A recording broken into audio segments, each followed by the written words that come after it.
Assalamu alaikum wa rahmatullahi ta'ala wa barakatuhu, barkanmu da sake saduwa da ku a daidai wannan lokaci ga takaitattun labaran duniyar da kuma wasanni. Ga labarin da za a take na champion na yau.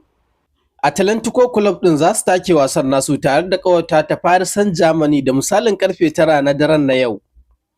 Idan muka yi duba Benfica tare da ƙawarta ta Napoli za su take wasan nasu da misalin karfe 9 na daren na yau.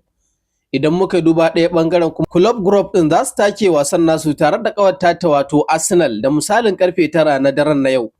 Idan muka duba ɗaya ɓangaren Bayer Leverkusen ɗin tare da ƙawarta ta Newcastle United za su take wasan nasu da misalin karfe 9 na daren na yau. Borussia Dortmund ɗin tare da ƙawarta ta Bordeaux Glimt za su take wasan nasu da misalin karfe 9 na daren na yau. Juventus ɗin tare da ƙawarta ta Juventus Pabos za su take wasan nasu da misalin karfe 9 na daren na yau. Real Madrid tare da ƙawarta ta Manchester City za su take wasan nasu da misalin karfe 9 na daren na yau. Wasan dabi ne sai abin da Allah ya yi.